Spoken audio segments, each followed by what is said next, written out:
Temos hoje aqui o nosso professor da aula de hoje, o Pedro Vilhena, advogado do escritório Mansur Murad, né, Pedro?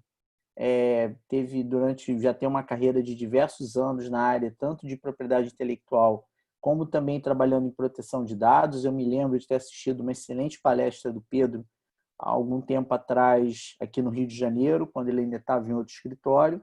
Sei que recentemente ele fez um movimento profissional para estar no escritório Mansur Murad, onde eu creio que hoje você é o responsável pela área de proteção de dados, né, Pedro? E eu acho que assim, é um profissional muito competente, um profissional aqui da casa, né, um profissional já que participa da BPI há muito tempo. E é um prazer tê-lo aqui. Queria já agradecer inicialmente aqui a sua presença. Óbvio, algumas coisas eu devo ter faltado, porque eu estou sem o seu currículo formal aqui para ler. Mas se você quiser falar um pouquinho, ninguém melhor do que você, caso você entenda que vale a pena fazer umas boas-vindas. Não tem importância, título, o que eu fiz, o que eu passei. Importante que a gente está junto aqui. Eu vou começar com parte. Bom, primeiro eu queria agradecer Dirceu e a Renata pela oportunidade. E vou pegar um gancho que o Dirceu falou para explicar um pouco do que eu preparei para hoje. Eu sou fruto de uma geração, né, que começou como advogado de propriedade intelectual e em algum momento da carreira se viu obrigado a expandir horizontes. E o meu principal medo, quando eu comecei a estudar proteção de dados, era que eu virasse uma caricatura de advogado de proteção de dados. Alguém que tivesse um conhecimento superficial e me sentisse muito relevante, muito importante, porque eu trabalho em duas áreas, mas eu queria ter em proteção de dados a mesma firmeza que eu tinha de conhecimento em propriedade intelectual. E essa aula é muito sobre isso, né? Porque é uma aula de evolução histórica de legislação, que a gente vai falar de textos e situações do passado que não necessariamente a gente vê no dia a dia. A gente trabalha muito com o texto da lei, com o texto do GDPR, né, que são os textos mais recentes, mas a gente fala pouco do histórico, pouco do passado, e eu acho que retomar esses textos. Está todo mundo ouvindo picotado ou é só a Cibele? Para todos me ouvindo? Sim. Maravilha. Então, a minha ideia era essa, era que a gente retomasse um pouquinho da história e passasse por eventos importantes de proteção de dados e para que a gente pudesse começar a atacar a lei a partir da próxima aula com um pouquinho mais de conteúdo. Eu vou voltar lá na Grécia. Opa. 300 a.C., esse moço aqui da foto é Aristóteles. E Aristóteles é o primeiro filósofo que faz uma distinção entre a esfera pública e a esfera privada. É um pré-conceito, assim, uma semente de conceito de privacidade, né? E ele diferencia dessa forma. Público é atividade política, é o que a gente faz na polis, é o que a gente faz na nossa vida exterior.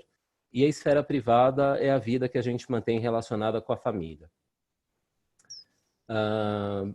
Dando um salto histórico aí de quase 2000 anos, tem uma decisão muito importante, de um precedente de common law muito interessante, que foi redigido por esse juiz da Inglaterra, Edward Coke, que é um caso que até hoje é o precedente legal na Inglaterra e nos Estados Unidos para dizer que a polícia não pode entrar na casa de ninguém, né? É o estabelecimento da inviolabilidade do domicílio. Então, a casa de cada um é como se fosse o seu castelo e a sua fortaleza, e a sua defesa contra a injúria e a violência. O que é interessante aqui é que a privacidade fica encapsulada na figura do lar, na figura da casa.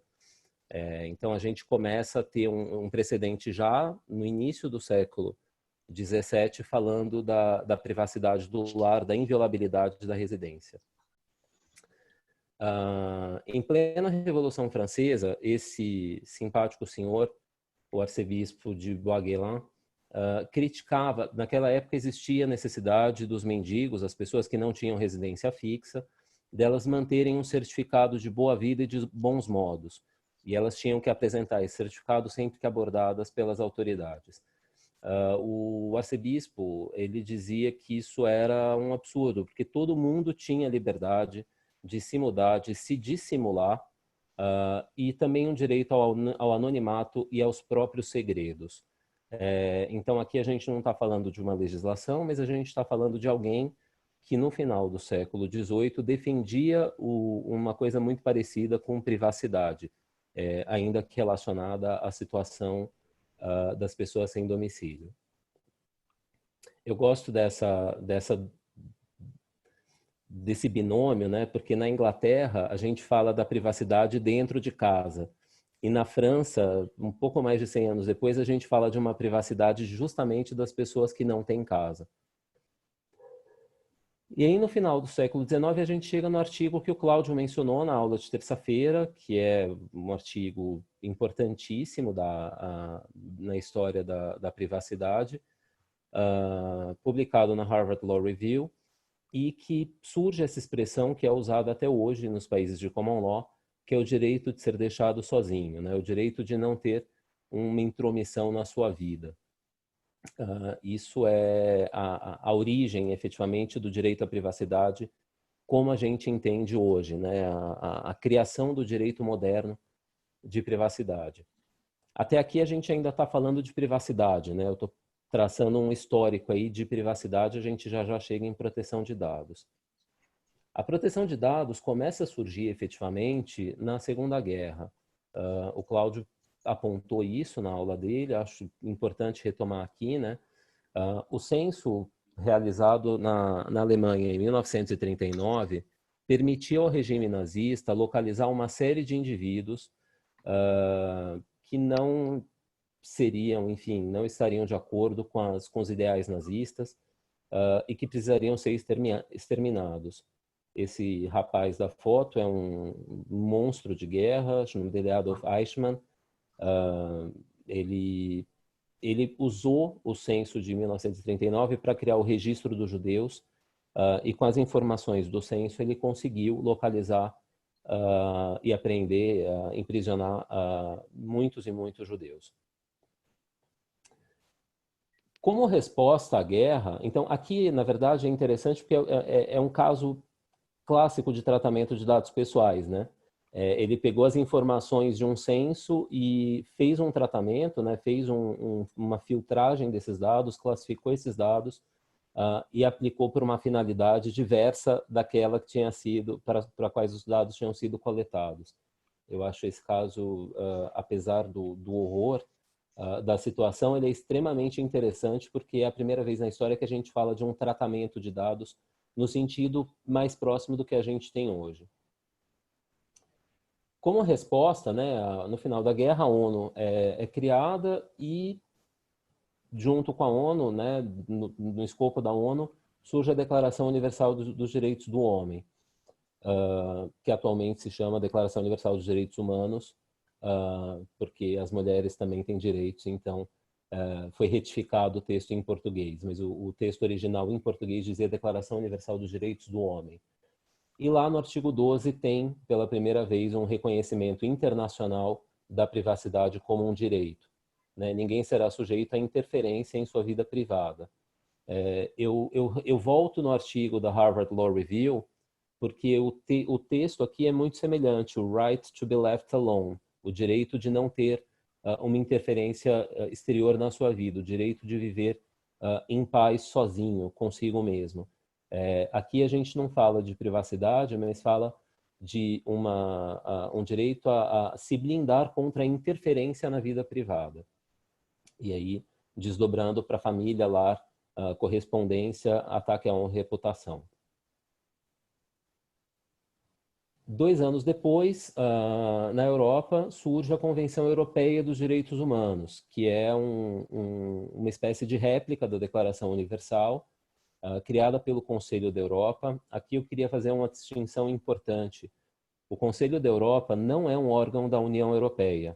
Tá? O Conselho da Europa é um órgão continental político a escolha dos seus membros é geográfica. Todos os países situados no continente europeu são membros do Conselho da Europa. A sede dele é esse prédio simpático que fica lá em Estrasburgo. Então é importante porque o Conselho da Europa não se confunde com a União Europeia. A União Europeia tem outros órgãos e tem outros membros. Todos os membros da União Europeia são membros do Conselho da Europa, mas o contrário não é verdade. O Conselho da Europa tem mais de 50 membros. E lá, novamente, né, o texto da convenção é qualquer pessoa tem direito ao respeito da sua vida privada. Né? E aqui família ainda aparece como extensão dessa privacidade, assim como na declaração da ONU de 2 anos antes. A gente dá um salto na história de 16 anos e surge nos Estados Unidos o Freedom of Information Act, que é uma espécie de habeas data, né? É o direito que os cidadãos americanos têm de acessar aos documentos que dizem respeito às suas informações perante as agências estatais. Mais um pouquinho adiante, esse é o caso, essa é a primeira lei moderna sobre proteção de dados. É a primeira vez que a proteção de dados se estabelece como legislação autônoma. Eu não vou ousar dizer o nome da legislação. Se alguém falar alemão e quiser se aventurar, fique à vontade. Mas ela não é uma lei nacional, ela é uma lei estadual do estado de Hessen, na Alemanha, que é este aqui. E 4 anos depois surge uma lei semelhante no estado vizinho da Renânia-Palatinado, em 74. Nessa época, essas 2 leis são fundamentais para que a Alemanha crie a sua lei federal, que só vai existir anos depois. Em 1973, a Suécia cria a sua lei de proteção de dados. Aqui a gente começa a ver o boom das leis de proteção de dados na Europa. Uma série de países começa a promulgar suas leis específicas. Na Suécia, essa lei tem dois elementos interessantes que eu gostaria de ressaltar. O primeiro é a criminalização do furto de dados, o roubo de dados, o hackeamento de dados, que na época não era necessariamente um hackeamento ainda. E o segundo é a criação do direito de acesso. Então, é a primeira vez que surge na legislação o direito de acesso tal como a gente conhece hoje. Enfim, virtualmente todas as leis de proteção de dados que eu conheço atuais têm uma previsão do direito de acesso. Em 1977 é aprovada a Lei Federal Alemã sobre Proteção de Dados. Aqui, também não vou ousar dizer o nome da lei aqui, e surge o requerimento do consentimento para o tratamento de dados pessoais. Eu acho interessante, quando a gente faz essa análise histórica, a gente começa a entender onde certos elementos das leis que a gente trata cotidianamente surgiram. O consentimento para o tratamento de dados surge aqui. Esse é um caso que eu conheço bem, que eu estudei bastante mais a fundo e é muitíssimo interessante. A França, em 1973, criou um projeto chamado Safari. A ideia do projeto Safari era de unificar bases de dados de diversas agências governamentais com o intuito de facilitar a prestação de serviços públicos. A população francesa não gostou da ideia, e com razão, porque informação é poder. Quanto mais informação você tem, mais poder você tem.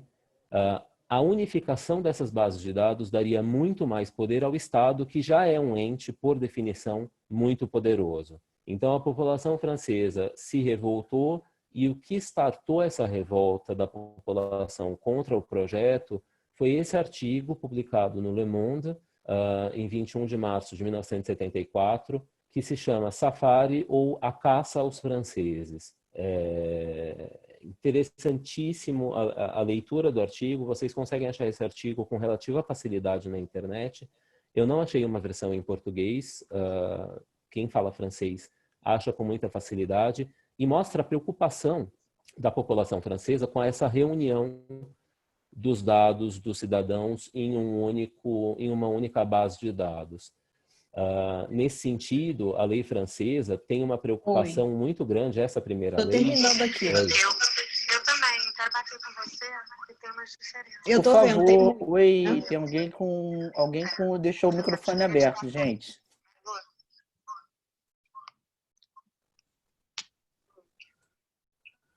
Tá me vendo? Opa. Alguém está com o microfone aberto. Alô? Por favor, gente, alguém está com o microfone aberto.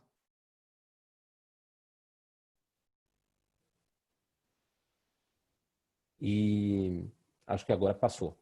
Pedro, desculpa, tá, Pedro? Pode É voltar. interessante que... Imagina, acontece. É interessante que aqui na França a preocupação ainda era, né, com o uso dos dados, né, com o tratamento dos dados pelo Estado, não pelos particulares, né? Só o Estado, naquele momento, tinha condições de tratar dados com esse volume de dados, né? Só o Estado tinha poder econômico para criar estruturas informáticas capazes de tratar e processar esses dados em larga escala. Daí a preocupação ser focada no Estado. Nessa lei, que é a Lei de Informática e Liberdades, é uma lei que não se chama Lei de Proteção de Dados, é uma lei que chama Lei de Informática e Liberdades. Ela cria a CNIL, que é o órgão francês. Pedro, oi, Hoje a tudo bem? Autoridade de Proteção de Dados, mas a primeira... Oi. Tá picotando um pouquinho de novo. Você pode dar uma olhada, talvez, no conector do seu microfone, por gentileza?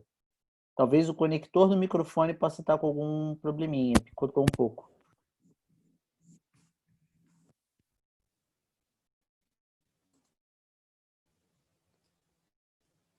Olá. Melhorou? Melhorou. Vamos lá, então. Qualquer coisa avisem, por favor. Outro elemento importante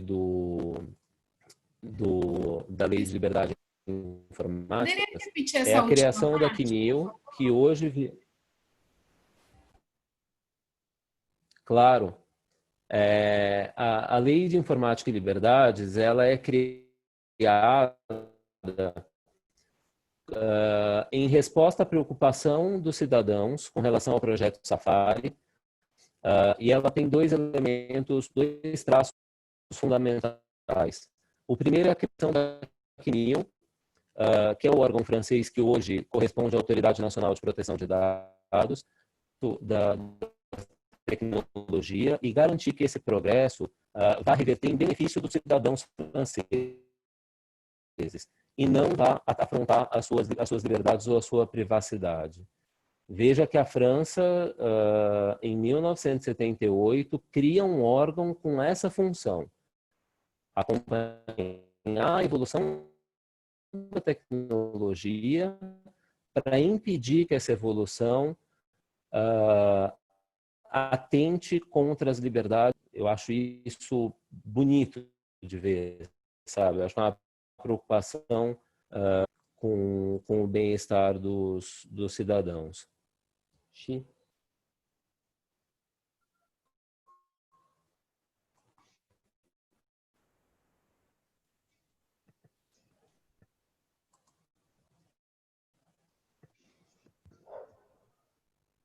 Eu vou fazer o seguinte.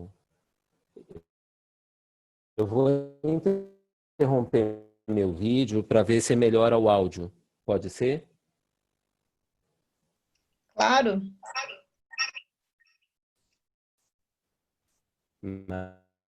Maravilha.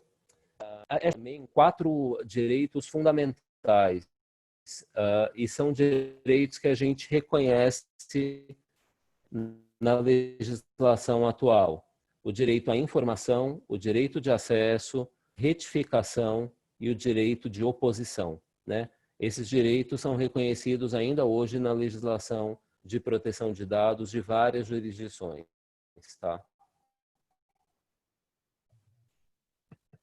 2 anos mais tarde, a OCDE cria...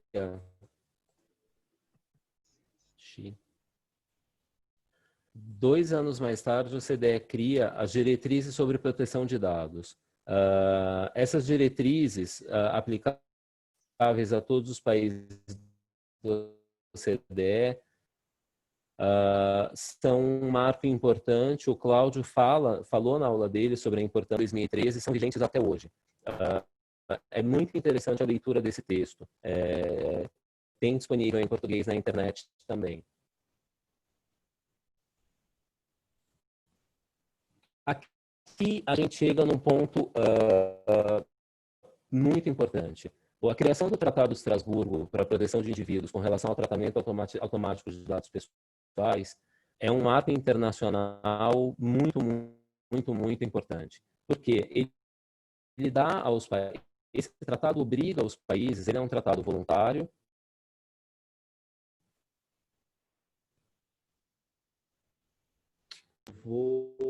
Eu vou sair da sala e entrar melhor.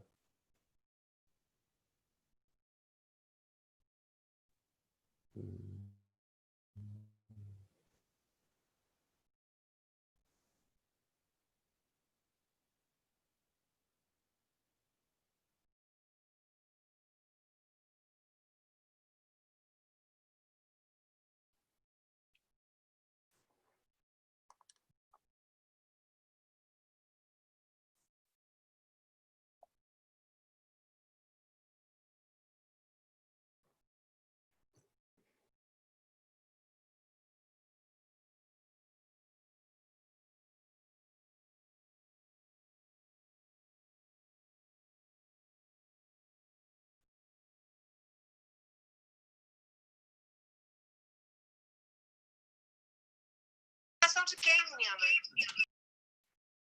Dirceu? Dirceu? Alô?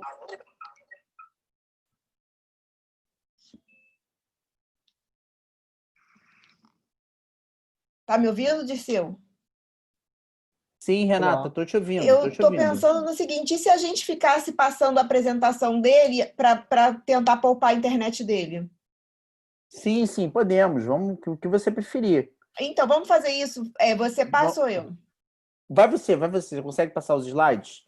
Eu vou ter que abrir. Porque você tem ele aí na mão? Eu não tenho. Agora não, vou procurar ele aqui agora. Eu estava vendo aqui que estava tendo problema técnico aqui, mas eu... Tá, eu estou procurando os slides dele, que aí quando ele entrar, a gente substitui. Tá ótimo. O Pedro caiu? O Pedro caiu? Ele saiu para entrar novamente, que ele disse. É porque ele, o Pedro está compartilhando a tela novamente aqui. Então, Pedro... Oi. A gente estava aqui falando se não seria melhor um de nós que está com a internet melhor aparentemente, compartilhar a sua apresentação para você poupar a sua internet e a gente ter a sua voz, porque é rica a informação. Eu acho que passar o slide a gente pode passar. Você se incomoda? Não, nem um pouco. Maravilha. Pedro, você tá até no momento até a conexão do Pedro tá boa, então ele voltou bem. Se a gente voltar a ter esse problema novamente, a gente já monta esse plano B. Eu vou deixar a apresentação aberta aqui. Isso. Se começar a ter, eu coloco de volta. Desculpa, gente. Obrigada. Vamos lá. Deixa eu colocar aqui a apresentação. Perfeito.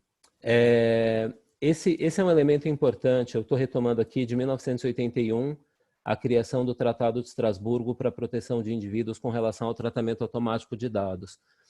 Esse é um elemento importante porque, apesar de ser uma espécie de autorregulamentação, os países têm a liberdade de aderir ou não a esse tratado. O que é interessante dele é que ele tem um aspecto coercitivo com relação aos estados. Os países são obrigados a garantir essa proteção. E o órgão responsável por garantir essa proteção, quando ela é violada por um Estado, é a Corte Europeia de Direitos Humanos, que também fica em Estrasburgo, por ser um órgão do Conselho da Europa, fica um na frente do outro, é só atravessar a rua. Eu morei em Estrasburgo quando eu fiz o meu mestrado, e é muito comum na Europa que as pessoas se acorrentem nessas grades aqui, em greve de fome, em protesto contra violações de direitos individuais perpetradas por estados. A Corte tem um histórico bastante grande de casos envolvendo proteção de dados pessoais, violações à proteção de dados pessoais. Eu vou mandar para vocês um link no final da aula com um documento da própria Corte que sumariza esses casos. São resumos curtos, de menos de uma página, que contam a história de alguns dos casos mais importantes. É muito, muito interessante de ler. E, novamente, a gente está falando aqui 1981, né? Vejam como a preocupação na Europa é antiga. Uma coisa interessante é que o tratado ele não é exclusivo para membros do Conselho da Europa. Ele foi aberto para que qualquer país que queira dar aos seus indivíduos o mesmo nível de proteção se comprometa com os princípios e as obrigações desse tratado. Aqui eu coloquei uma tabelinha dos países que aderiram a esse tratado, os países não membros, né? Vejam que a Argentina, México e Uruguai, nossos vizinhos, entre aspas, latino-americanos, acederam a esse tratado e se obrigam com esse grau de proteção estabelecido no tratado.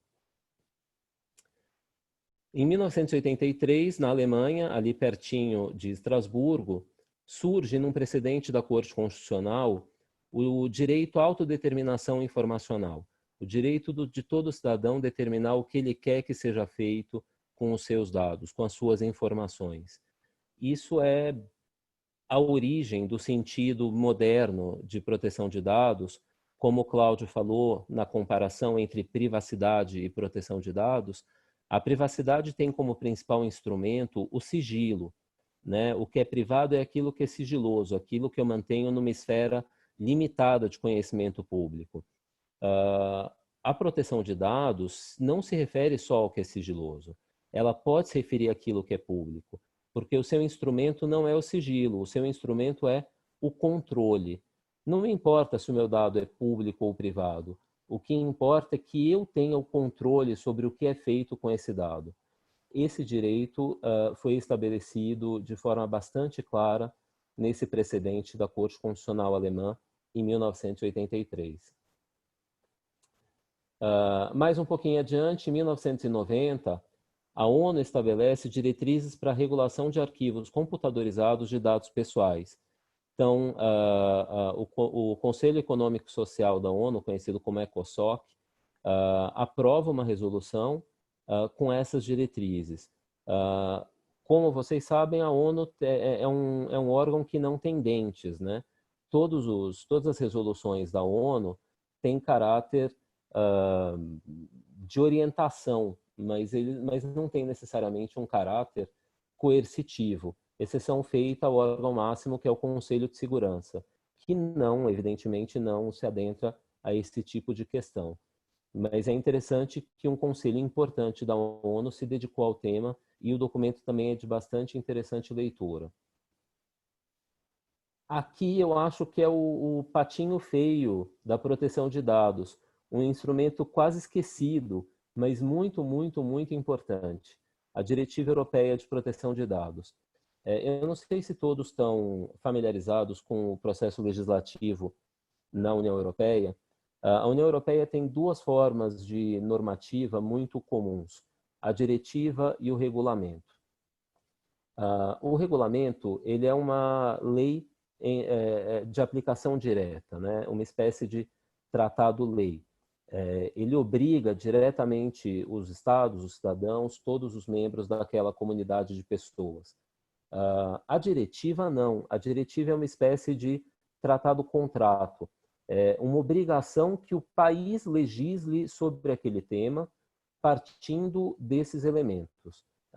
Nesse caso, a escolha da União Europeia, nos meados dos anos 90, foi de criar uma diretiva para harmonização da proteção de dados nos países membros, que naquela época eram 15. Isso porque existiam barreiras que impediam a troca de dados entre os países. E a harmonização das leis permitiria um livre fluxo de dados entre os países da União Europeia. Diretiva muitíssimo interessante, relativamente longa para ler. O regulamento que a gente tem hoje, o GDPR, é muito claramente uma evolução desse sistema, surge de uma reforma desse sistema.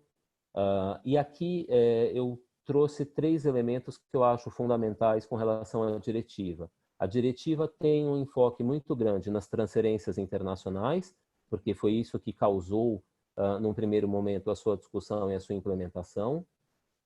Tem uma lista de direitos dos titulares muito extensa, muito próxima daquilo que o GDPR apresenta, ainda que o GDPR apresente com maior refinamento, e prevê a criação das autoridades nacionais em todos os países membros, o que acontece,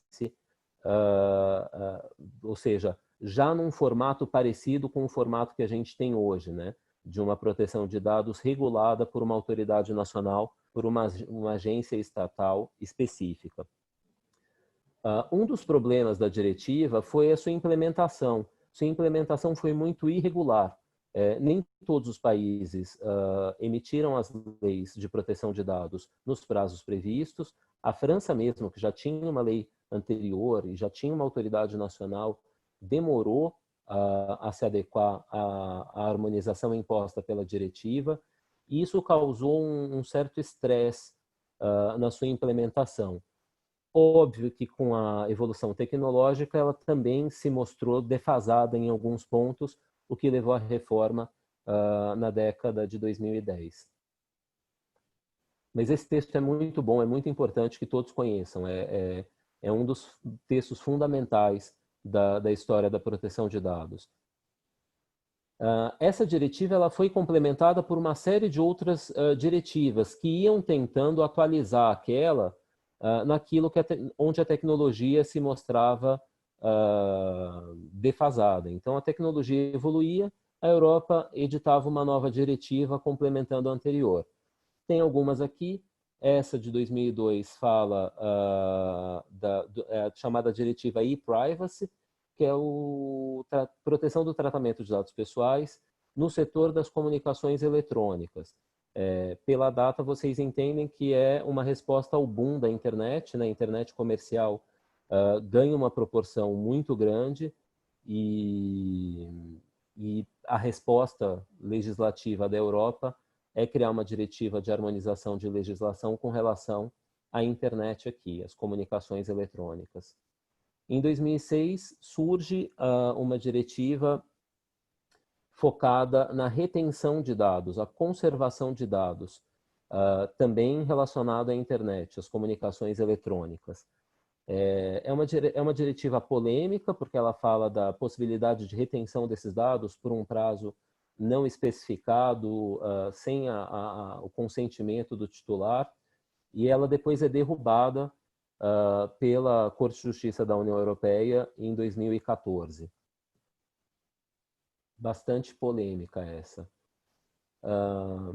Entre 2005 e 2011, a APEC, que é a Asian Pacific Economic Cooperation, ela cria um marco da privacidade em 2015, que vai ser atualizado em 2005, que é atualizado em 2015, e cria o Cross-Border Privacy Rules.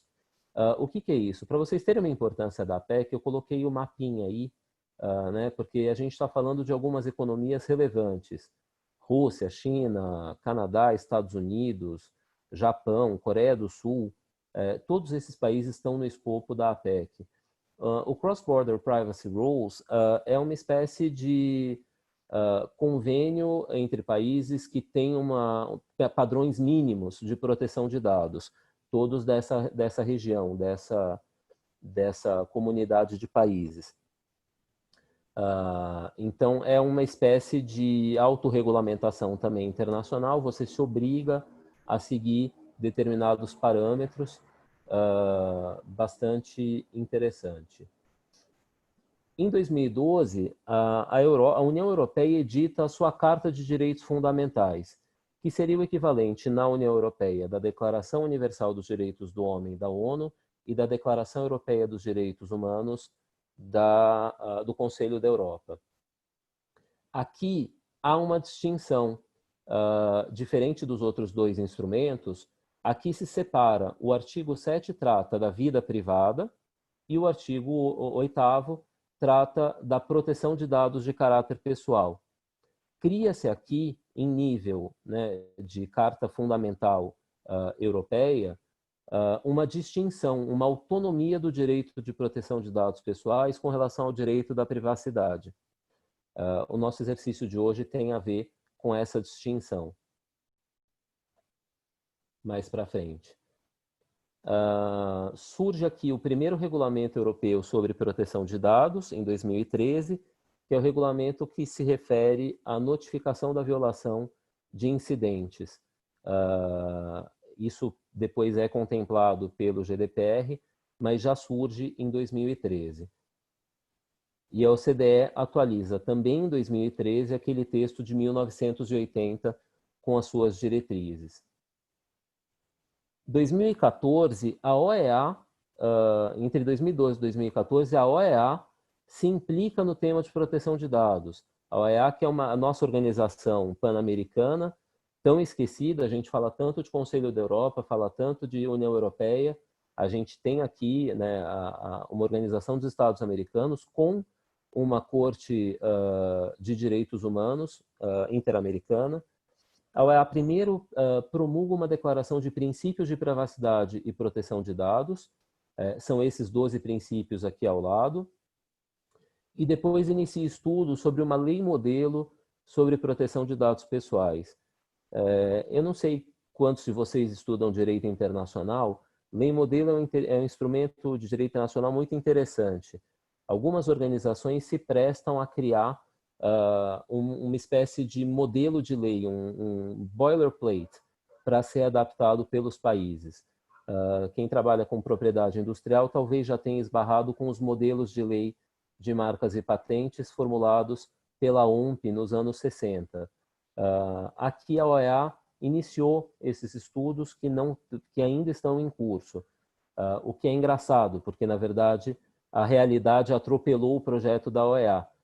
Os Estados americanos já estão discutindo as suas leis, vários já têm leis em vigor ou leis aprovadas, então eu não sei qual que seria hoje a eficiência da criação dessa lei modelo.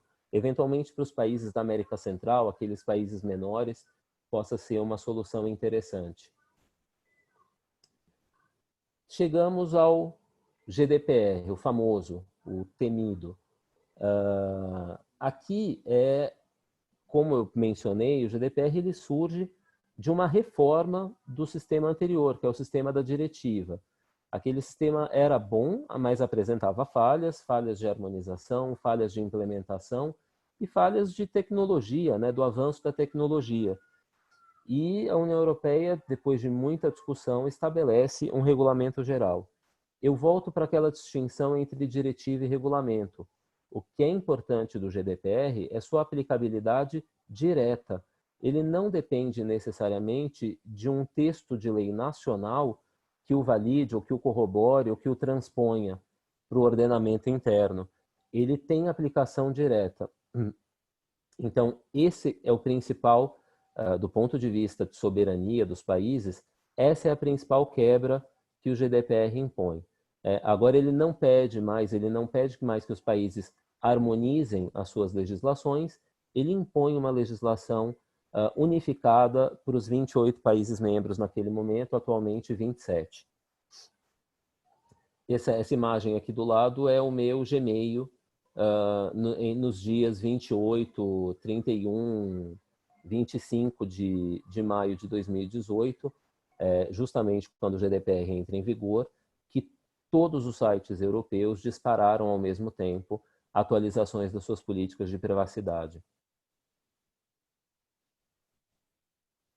Pós-GDPR, a gente tem aí o CCPA, a LGPD. CCPA é o California Consumer Privacy Act, a legislação de proteção de dados aplicável na Califórnia, nossa lei brasileira, LGPD, e as evoluções das legislações de vários outros países no mundo. Eu citei 3 aqui, por acaso 3 asiáticos, porque eu acho que é um continente que a gente normalmente esquece quando fala de proteção de dados, mas Tailândia, Índia e Coreia do Sul estão atualizando as suas legislações pré-existentes para manter um nível internacional semelhante ao do GDPR para que possam trocar dados com a União Europeia. Eu fiz aqui Chegamos no hoje. Alguém tem alguma pergunta?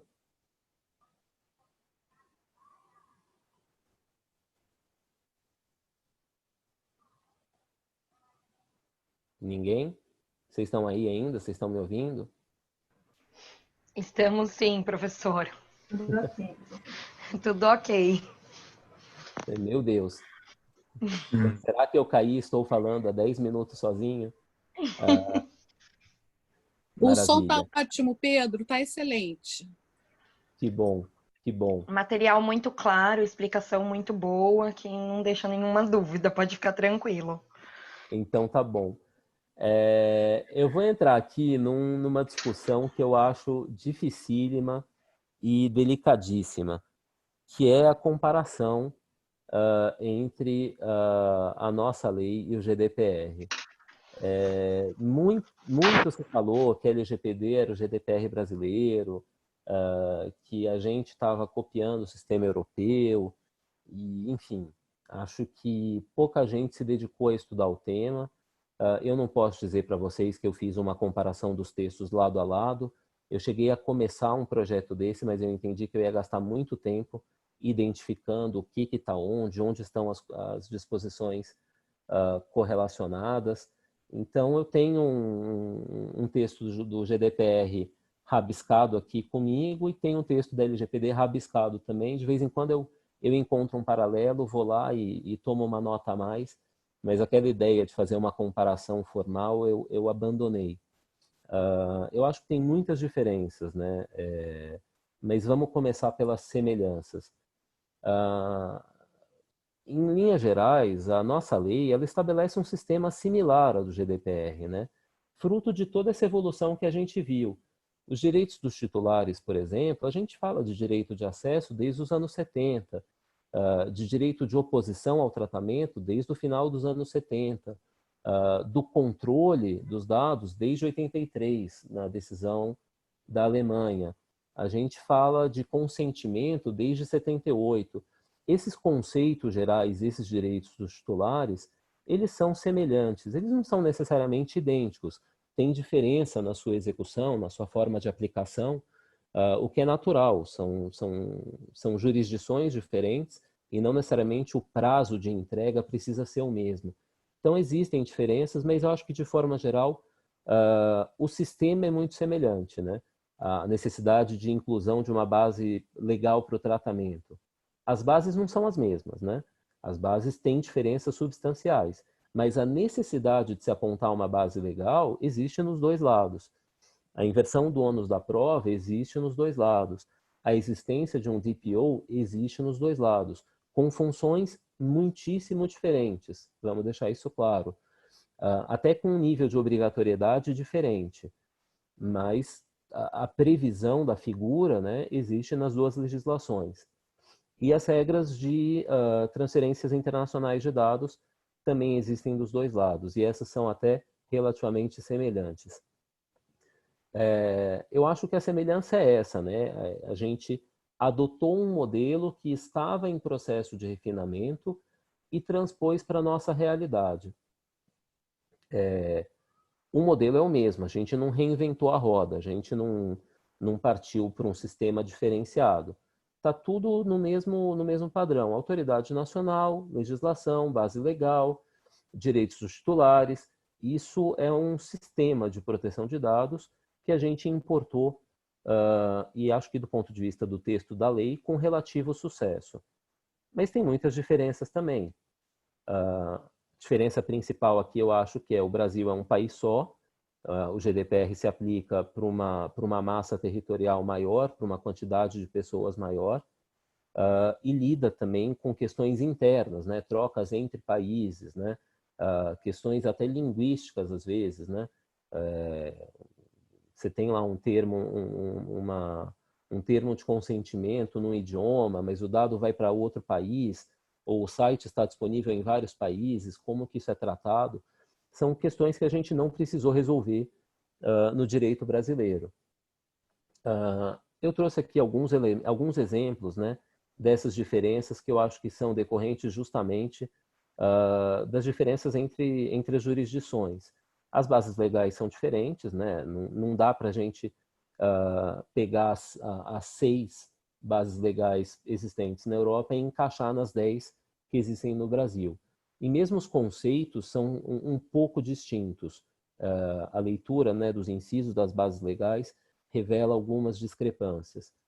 A questão do menor, né, o GDPR é claro, ele afirma que o consentimento de um menor de 16 anos já é válido. A LGPD, a gente tem que se socorrer de outros elementos de legislação nacional para entender o que é menor. A nossa lei tem uma exclusão interessante, a excludente de responsabilidade, quando o dano é causado exclusivamente pelo titular ou por um terceiro. Isso não existe no GDPR. A nossa lei, por outro lado, não obriga a formalização de contratos entre controladores e operadores, né, os contratos entre agentes de tratamento. Isso é uma previsão legal específica. Bom dizer que a nossa lei não obriga, mas é altamente recomendado, né? Pelo amor de Deus, quem atua na área, quem tem esse tipo de atividade no seu dia a dia, a formalização de contratos entre agentes de tratamento é muitíssimo recomendada, porque você pode criar um vazio de responsabilidade que você não consegue estabelecer qual dos dois é culpado, e eventualmente os dois podem ser reputados culpados. A LGPD tem menor grau de detalhe com relação aos DPIAs, e eu acho que aqui eu cheguei num nível interessante, né? O menor grau de detalhamento. Eu fiz essa imagem a primeira vez que eu fiz foi no papel e ficou interessante no papel. Quando eu mostro assim, fica menos interessante. Mas o que eu queria mostrar para vocês é que o GDPR, que é essa linha azul aqui bem fininha, ele é muito preciso, ele é muito claro, ele é muito detalhado. A gente fala sobre consentimento na nossa lei em, sei lá, 4, 5 parágrafos ali. O GDPR tem páginas sobre o consentimento. Existe uma riqueza de detalhes que até do ponto de vista de criação de leis, eu nem sei se é recomendado, mas eles foram muito detalhistas na confecção do texto.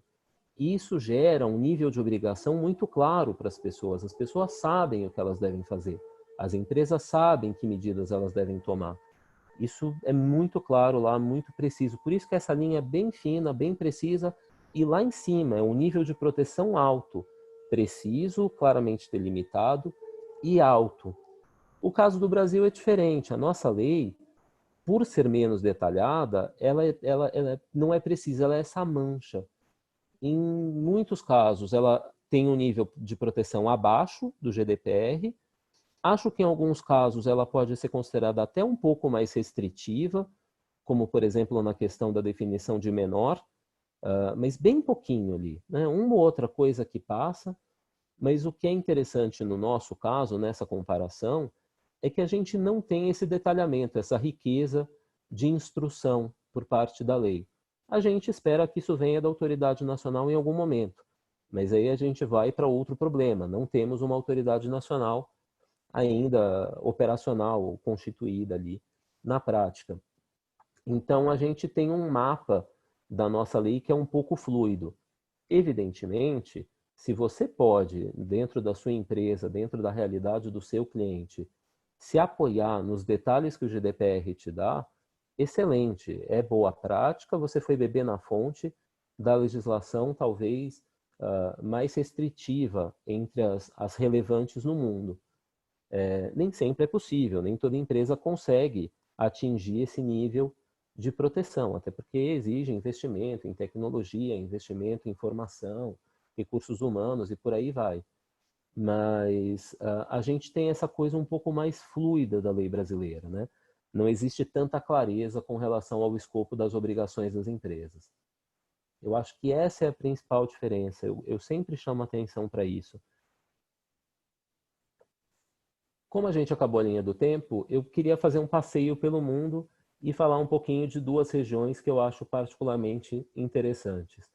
A América Latina, que tem uma evolução muitíssimo interessante de proteção de dados. A gente tem um vizinho pioneiro, que é o Uruguai. Pioneiro no sentido de ter uma legislação de proteção de dados desde o século passado, mas também pioneiro por ter sido o primeiro entre os latino-americanos a se vincular ao Tratado 108 do Conselho da Europa. O Uruguai é membro do Tratado 108, ou seja, se obriga àquele grau de proteção, assim como a Argentina e México, que tomaram essa medida mais recentemente. 2011, Peru, 2012, Colômbia, Costa Rica e Nicarágua, 2013, a República Dominicana e, finalmente, em 2018, o Brasil. Lá na Ásia, que eu falo que é o continente esquecido da proteção de dados, também surgem as primeiras legislações de proteção de dados nos anos 90, em Hong Kong e Taiwan. Taiwan e Coreia do Sul têm uma situação interessante, né? Que é a legislação é direcionada para o poder público e para setores da iniciativa privada. Ela não é uma lei geral de proteção de dados, como a nossa, ou como o GDPR, que se aplica uniformemente, mas ela se aplica principalmente contra o Estado e contra determinados setores da economia. O mesmo acontece na Coreia do Sul, as duas leis estão sendo revistas agora. O Japão também teve uma lei anterior que tratava só do tratamento de dados pelo poder público. Macau traz a primeira incursão europeia na Ásia, porque Macau adota o modelo português. Macau adota a legislação portuguesa como um modelo, adapta para a sua realidade e é a primeira legislação asiática de inspiração europeia. E aí vem Malásia, Filipinas, Singapura e tantos outros. Agora a gente já falou de Índia, né? Falou de Tailândia, a coisa viralizou também na Ásia. Eu queria propor agora uma discussão que surgiu na aula do Cláudio, que a gente tratou ali, surgiu como uma pergunta no final da aula, e a gente tratou superficialmente. Mas eu queria conversar mais sobre o assunto com vocês, que é a questão da constitucionalização da proteção de dados pessoais. A gente tem quantos grupos, Dirceu?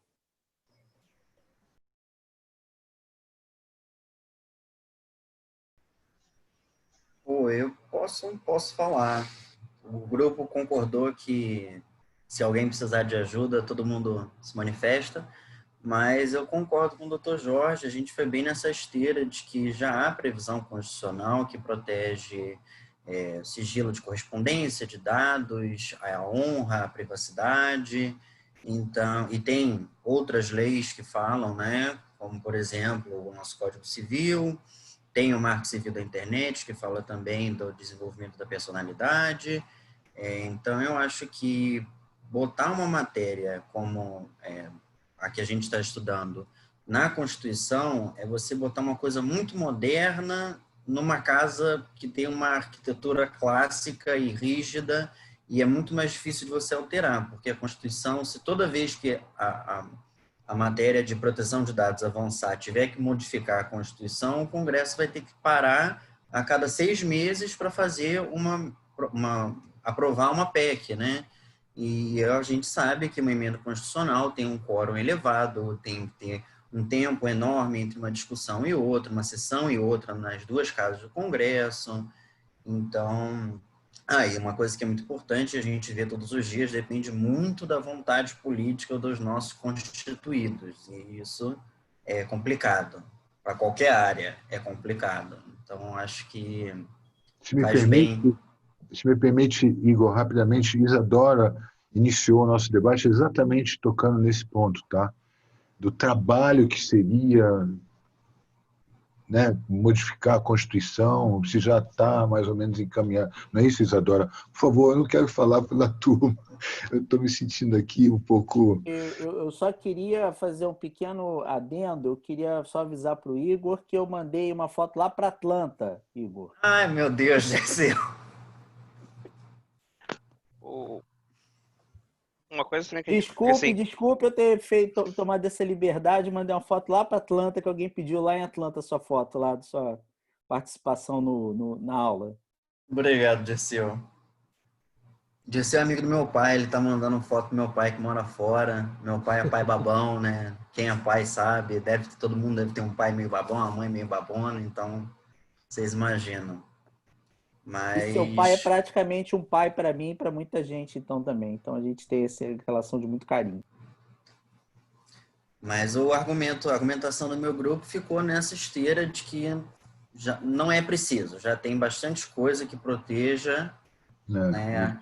Já tem como você tirar princípios ou subprincípios, que isso aí poderia ficar a cargo da doutrina, que a doutrina tem feito muito bem, a jurisprudência, o Ministério Público já está, né, avançando também nessa questão da proteção de dados, então eu particularmente não vejo o porquê de se emendar a Constituição mais uma vez. e aproveitando a fala... Maravilha. Acho que tinha mais um grupo que era contra. Leandro, você é desse grupo? Você quer complementar alguma Não, coisa? eu sou do primeiro grupo. Era só complementar que, além de termos ferramentas, nós temos um mecanismo que é simples, relativamente simples, a se tratar de uma emenda, que é a súmula. Dependendo da tratativa, você pode apenas sumular. Você pode chamar o Congresso, chamar o STF para decidir uma súmula, que seria muito mais rápido. O que eu gostaria talvez de observar ainda do nosso grupo, que curiosamente todos estavam num consenso também, achando que seria a tese oposta que nós gostaríamos de defender, não foi isso, Patrícia? E os outros. Então, acho que a gente está acabando de se convencer de que realmente não é necessário, né? Verdade. Acontece. É o exercício da advocacia. A gente acaba mudando de opinião dependendo do gosto do freguês. Tem um grupo, acho que é contra, que ainda não falou. Quem é? Tem o nosso aqui. Bom, basicamente o que os outros já falaram. A nossa ideia seria a seguinte, que Constituição, no nosso entender, seria mais para princípios gerais. Então, esse tipo de assunto, eu acho que é muito detalhista. A gente concordou que é muito detalhista e que não é lugar de estar na Constituição. Pelas dificuldades de alterar, pela rapidez com que as coisas se desenvolvem, então a necessidade de alteração é muito mais rápida. Se entrar na Constituição, fica muito mais difícil de você adaptar à realidade. E a Lúcia sugeriu também o artigo do Anderson Schreiber contra a PEC 17, que a gente deu uma lidinha bem rápida aqui, e é bem interessante, que, entre outras coisas, ele fala sobre a competência para legislar, para regular esse tipo de coisa, se é só da União ou se deve ser dividida entre estados e municípios. Aqui o Anderson ele cita uma lei aqui do Rio de Janeiro que autoriza aos consumidores, forma um cadastro de consumidores que não querem receber mensagens de telemarketing. E ele entende que isso é um exemplo de ingerência de dados pessoais, da proteção de dados pessoais do Estado. Maravilha, Fernanda. Obrigado. Eu anotei os argumentos de vocês. Eu não estava trocando mensagem no WhatsApp, eu estava tomando nota dos argumentos para a gente retomar. Agora vamos para os grupos que vão falar a favor. Acho que tem 2 grupos a favor. Os porta-vozes, se quiserem se manifestar.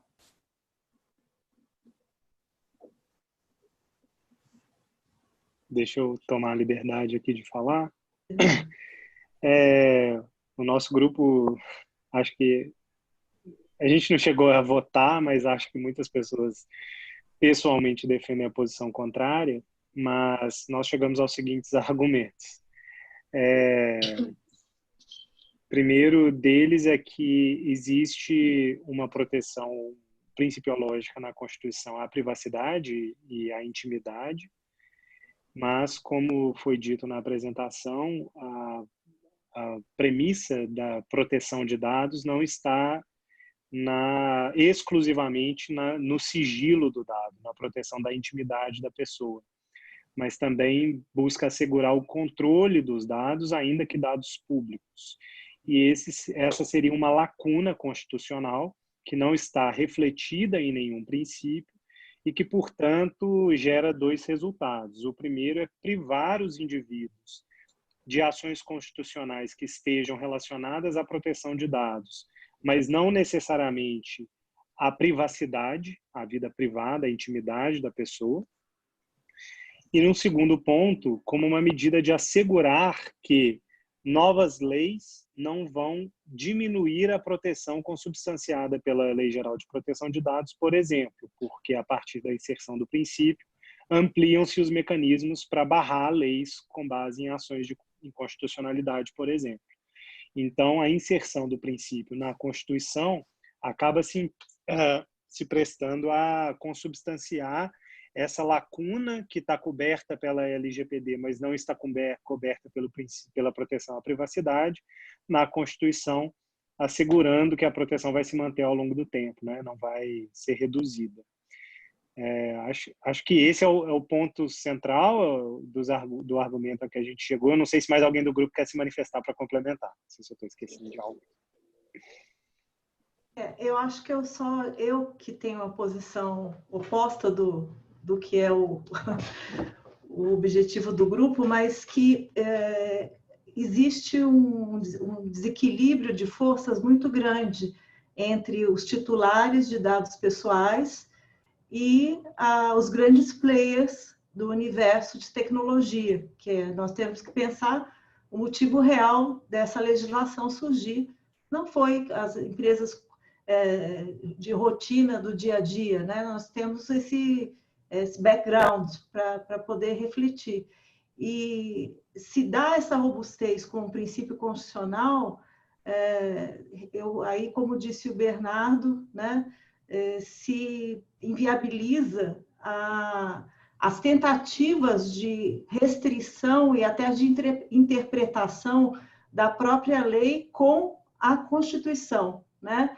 Que hoje nós temos interpretações que sustentam a desnecessidade da emenda constitucional, mas também temos interpretações dizendo que há necessidade. Até se discute se aqueles que defendem que há necessidade defendem, se existem os defensores porque não querem reconhecer a LGPD como um instrumento suficiente para regulamentar o controle de dados hoje no Brasil, né?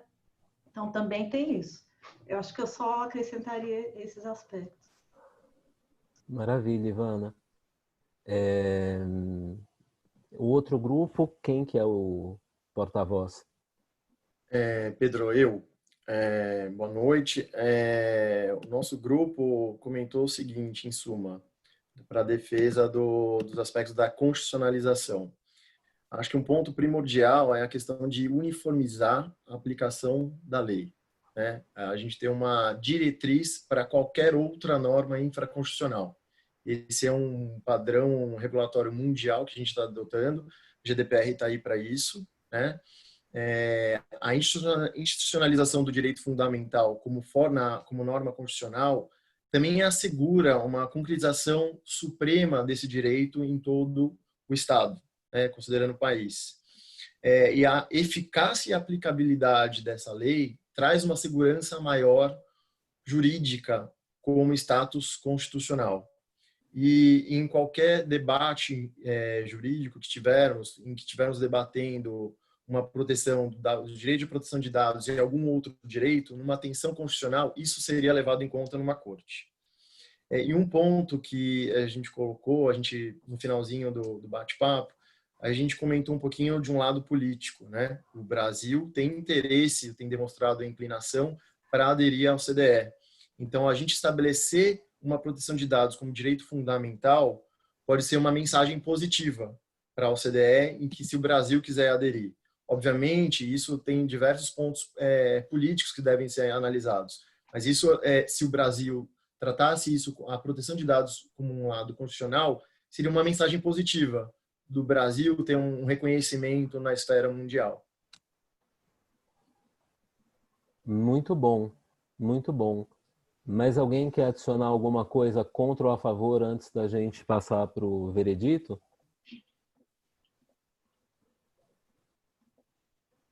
Então tá bom, eu vou supor que vocês estão curiosos. Estamos mesmo, estamos curiosos agora para a gente ver aqui qual a sua posição. Pedro, se me permite, talvez você pudesse, na sua justificativa, talvez discorrer um pouquinho mais sobre a proteção de dados em si, né? Quando eu digo proteção de dados, porque a gente levantou na nossa discussão a nuance entre dados, basicamente dados individuais, né? E a privacidade, que é uma coisa mais pessoal, que aí o Dirceu veio com a palavra personalidade, né? Então, eu acho que isso está conosco aqui, talvez no grupo, um pouco nebuloso. Para mim, parece claro que dados é uma coisa muito objetiva, enquanto que o privado já vai para uma coisa mais subjetiva. É uma outra. Talvez você possa discorrer um pouco mais para esclarecer, desanuviar, como a gente diz, né? Essa diferença, por favor. Claro, Jorge. Esse eu acho que é o ponto fundamental da minha posição, da minha crença pessoal. Não que a minha crença seja melhor que qualquer outra, a gente está trocando experiências e opiniões. Eu acho que todas são válidas, todos os argumentos que vocês trouxeram contra e a favor são válidos, razoáveis, aplicáveis de várias formas. Mas a gente tem um lado da discussão que o nosso coração pende mais. Eu vou manter o suspense mais um pouquinho e eu vou dividir com vocês algumas disposições constitucionais sobre proteção de dados fora do Brasil. O primeiro que eu queria trazer é da Constituição Portuguesa. A Constituição Portuguesa é a primeira que reconhece proteção de dados como um direito autônomo. Não foi da noite para o dia, não surgiu assim um artigo falando proteção de dados. Foi uma construção que durou 23 anos, de 82 a 2005. Durante 4 reformas constitucionais portuguesas, Portugal reforma a Constituição muito menos que o Brasil. Aliás, nenhum país reforma a Constituição com tanta facilidade quanto o nosso. A Constituição é de 76 e durante 4 reformas a proteção de dados foi tratada, foi um elemento tratado. O texto atual é esse aqui. A todos são reconhecidos os direitos à identidade pessoal, desenvolvimento da personalidade, capacidade civil, cidadania, bom nome, reputação, imagem, palavra, reserva da intimidade da vida privada, e aqui a gente está falando de privacidade, a reserva da intimidade da vida privada. E num item 2, num outro inciso do mesmo artigo, a lei estabelecerá garantias efetivas contra a obtenção e utilização abusivas ou contrária à dignidade humana de informações relativas às pessoas e famílias. Então, vejam que a Constituição portuguesa trata em dispositivos separados o que é privacidade, e a privacidade num contexto de direito da personalidade, como o Dirceu mencionou no grupo, né? E num outro dispositivo, sem esse elemento pessoal tão destacado, a proteção contra a obtenção e utilização de informações relativas a pessoas e famílias. Informações aqui como sinônimo de dados, tá? No México, a situação é um pouco diferente. E o México incorre nisso que os grupos trouxeram, os grupos que são contrários, né, ou que tinham que defender a posição contrária, sobre o engessamento. A disposição mexicana é tão longa que eu não consegui colocar num slide. Eu tive que cortar trechos. Então fala do formato do organismo autônomo, né, que seria a autoridade nacional, fala da Constituição, fala dos poderes, de como isso vai agir, de como a Suprema Corte vai interpretar. É muito detalhado, é excessivamente detalhado. E realmente não cabe num texto constitucional como eu imagino que um texto constitucional deva ser. Mas está lá na Constituição mexicana. Quem tiver interesse, o texto é longuíssimo. E, por fim, a situação do Brasil. Um dos grupos mencionou a PEC, e eu acho que o artigo 22 aqui é secundário para a discussão. O artigo 22 estatui que seria de competência privativa da União legislar sobre proteção e tratamento de dados pessoais.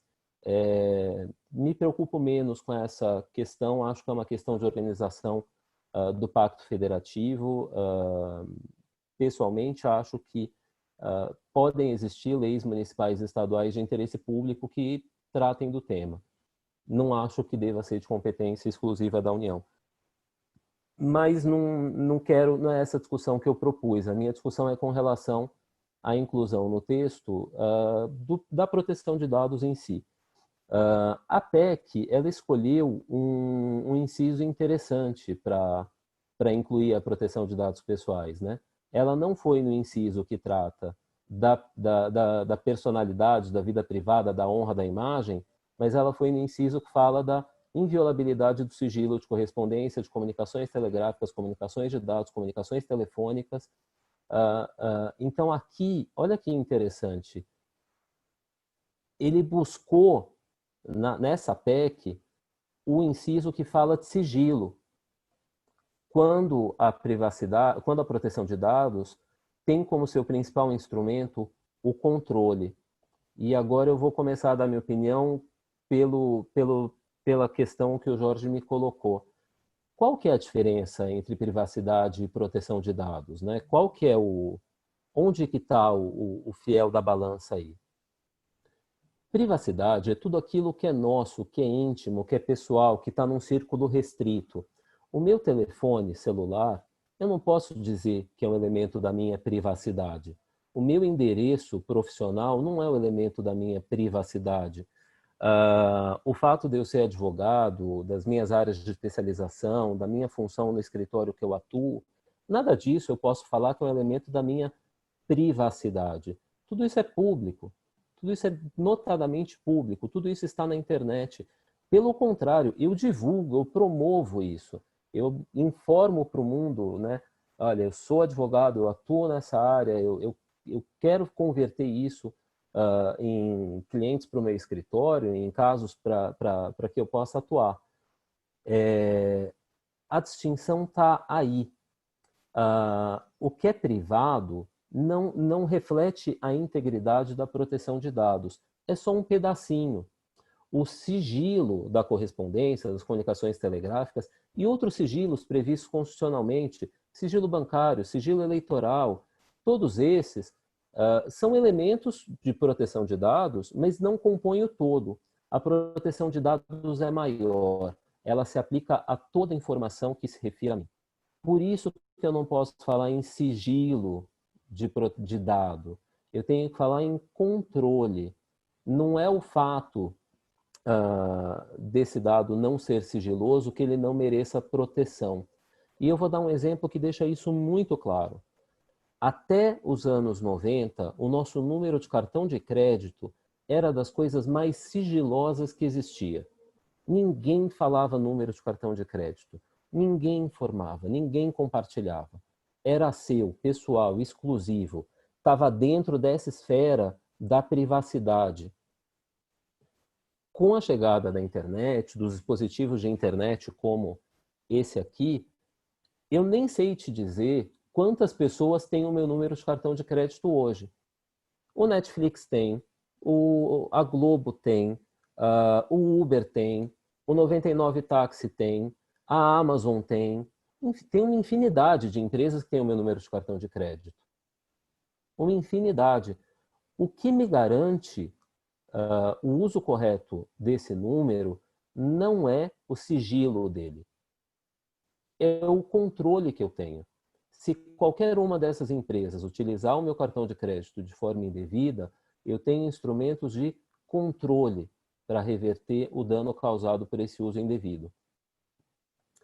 Essa distinção, na minha concepção, cria dois direitos autônomos, separados entre si. Tem pontos de intersecção? Tem, como vários outros direitos têm. O direito à vida e o direito à integridade da saúde são direitos correlatos, né? Mas são autônomos. Uma coisa é ter direito à vida, outra coisa é ter direito à saúde. E são os dois tutelados constitucionalmente. O direito à proteção das marcas e o direito à proteção do desenho industrial e o direito autoral são direitos diferentes. Às vezes portam sobre o mesmo objeto, né? Um determinado objeto tridimensional pode ser protegido por direito autoral, como escultura, por desenho industrial, como design, e por marca, como marca tridimensional. E existe proteção constitucional específica para os três. A autonomia do direito, para mim, é o que determina a importância da inclusão desse direito no rol dos direitos e garantias fundamentais da Constituição.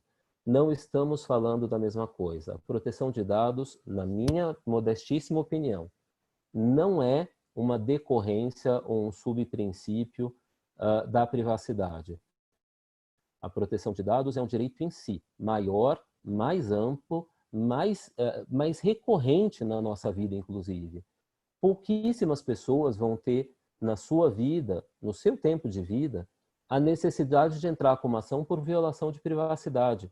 É algo raríssimo, a privacidade é controlada pelo sigilo. Só entra na minha casa quem eu permito, né? Eu tenho um instrumento físico de proteção da privacidade em muitos casos.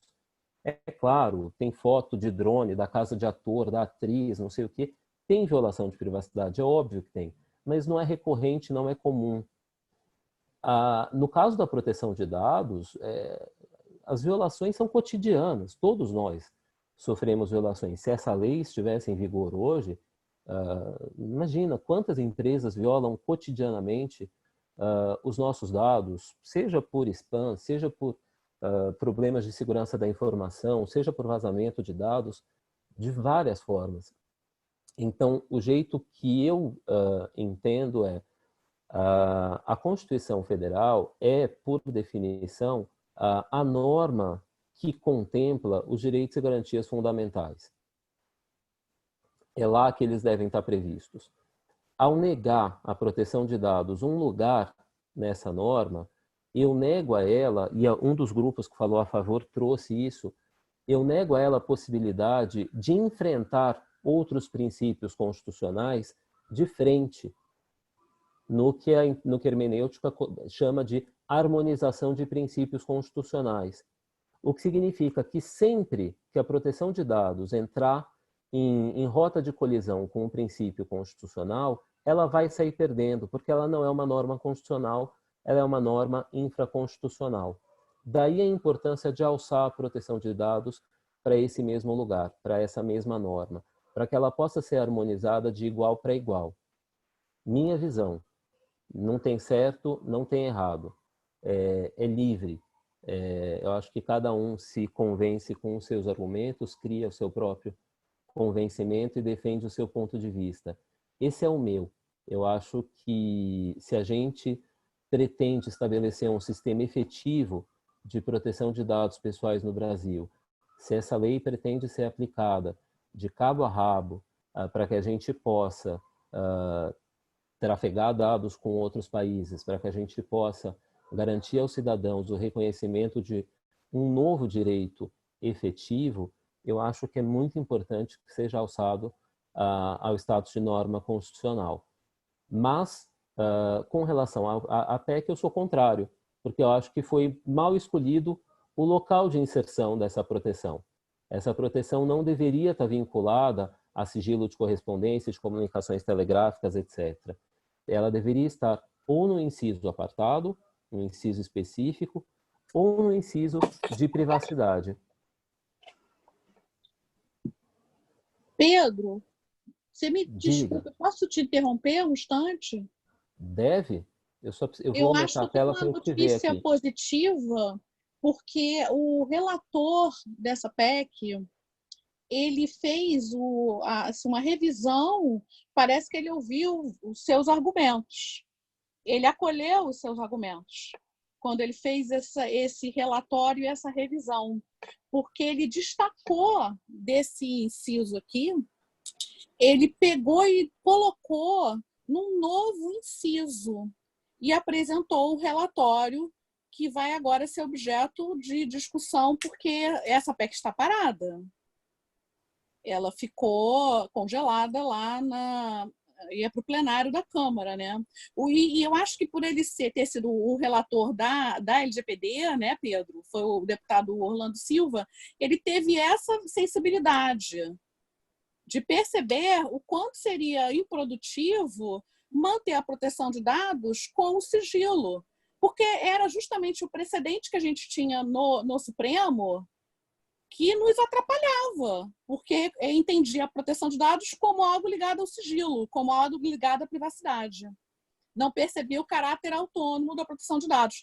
Então, esse debate ainda vai acontecer, mas esperamos que essa visão do relator seja prevalente no Congresso. Esperamos com certeza. Eu acho que eu gosto muito do texto, porque é um texto. Os grupos que falaram contra falaram muito da preocupação com o engessamento. E é uma preocupação super legítima, né? A gente não pode engessar um direito que é, por definição, tão suscetível a mudanças de acordo com a evolução da tecnologia. Mas o texto é muito claro, né? Assegurado nos termos da lei o direito à proteção de dados pessoais, inclusive nos meios digitais. Ou seja, o fato de colocar os meios digitais como um inclusive reforça o caráter geral da proteção de dados, né? A proteção de dados ela não se dá só na internet, ela não se dá só com relação aos tratamentos automatizados, ela se dá em toda a vida em sociedade. Se você lembrar lá do censo da Alemanha de 1939, não era meio digital, né? Era cartãozinho perfurado. Então, é muito interessante esse texto. Eu só acho que ele está mal colocado. Espero que esse texto seja aprovado. Tenho restrições com relação ao artigo 22, mas não vou nem entrar muito nesse mérito. E melhor ainda se ele for aprovado como inciso à parte. Ele criou um inciso novo lá, número, sei lá, 70 e poucos, não me lembro. Depois eu mando aí para o grupo, porque a gente vai falar da decisão do Supremo na próxima aula, né, Pedro, que eu te falei.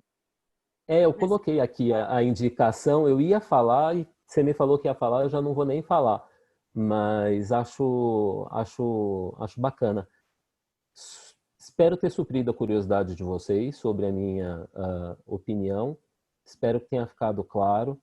E antes de concluir e abrir para perguntas, eventualmente a gente conversar mais um pouquinho sobre isso, queria apresentar o último slide, que é esse aqui. O que eu vejo para um direito jovem, o direito à proteção de dados é um direito jovem, né? Direito que existe aí há mais ou menos 50 anos, desde as suas formas embrionárias até o que a gente tem hoje. Se vocês compararem com o direito à propriedade, por exemplo, isso aqui é um feto, é um embrião. Então, é uma evolução constante, tanto no escopo do direito, no objeto do direito, na formação do direito, né? A amplitude que ele tem, como no espaço geográfico que ele ocupa, né? Ele começa ali em um outro país da Europa, um outro elemento, e ele cresce numa média de 2,5 jurisdições por ano nos primeiros 40 anos e dobra essa velocidade de crescimento nos últimos 10 anos. Eu não sei, e a pergunta que eu coloco é, tem volta? Tem como escapar? Será que algum país do mundo vai conseguir se sustentar num comércio globalizado sem tomar medidas relacionadas à proteção de dados pessoais, essa é a provocação que eu deixo. Como a aula era sobre a evolução legislativa, eu acho que a gente passou desde lá das primeiras ideias, dos primeiros princípios de privacidade, depois de proteção de dados, os primeiros instrumentos normativos, como os direitos foram sendo agregados, né, à proteção de dados, a formação de efetivas, né, leis complexas, sistematizadas de proteção de dados, e eu terminei nessa questão constitucional. Quando que sobe, né? Quando que essa norma se torna efetivamente um direito fundamental? Eu acho que não tem volta. E eu fico muito feliz que não tenha. E aí eu deixo vocês, fico à disposição de vocês para quaisquer perguntas, comentários, pode discordar, pode bater boca, estamos aqui para isso. Nossa, dá parabéns, vou bater palmas aqui. Foi uma viagem aí pela história, foi fantástica a aula. Muito rica. Parabéns, Pedro. Obrigado, Eu tenho uma Lúcia, provocação. obrigado. Tenho uma provocação. Não sei se Passa. falar. Para todo mundo e principalmente para você, quero te ouvir. Eu não sei, Pedro, a autodeterminação informativa, né, que acaba agora foi reconhecida agora pelo Supremo, né, como também um direito que se extrai da Constituição, né, enfim, eles reconceitualizaram, né, a nossa Constituição, que lindo. Mas, ao mesmo tempo em que a gente vê que ela é tão insuficiente hoje para proteger os indivíduos, ela se tornou hoje, diante de tudo que a gente tem visto, né, os algoritmos, as novas tecnologias, numa escala exponencial. Então, será que a gente tem que refundar essa base, ou a gente tem que criar novas formas de proteção nas leis, até nas constituições? É uma senhora provocação. Eu acho... A gente fez uma viagem tão linda hoje que eu não podia deixar de falar isso. Eu acho que eu sempre volto nesse ponto da juventude desse direito, né? E o fato desse direito ter surgido há tão pouco tempo e já ser tão discutido, já ser tão amplo, para mim é uma prova da importância dele. Eu gosto muito de escarafunchar essa história para entender, né, como que a gente chegou aqui tão rápido. A construção dos direitos, né, dos ramos do direito, não é uma coisa fácil, né? Quando você pega os escritos sobre propriedade intelectual dos primeiros 50 anos de existência da matéria, eles não tinham a profundidade de análise que a gente tem hoje. A propriedade intelectual mudou muito ao longo dos anos, é normal. E eu tenho certeza que se eu morrer velhinho, se eu morrer, sei lá, com 80 anos, eu vou ver esse direito florescer ainda de muitas formas ao longo da minha vida. A gente tem hoje uma foto, né, do que é proteção de dados. O que eu tentei passar para vocês foi um filme, mostrar como a gente chegou aqui, como esse direito foi construído até aqui. Até para permitir que a gente faça esse exercício de futurologia, né? Para onde que a gente está indo?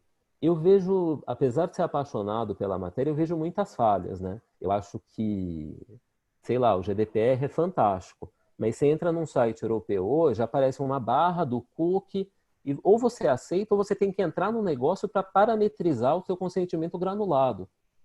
Meu amigo, você nunca vai entrar nesse negócio. Você vai clicar sempre no aceito, aceito, aceito.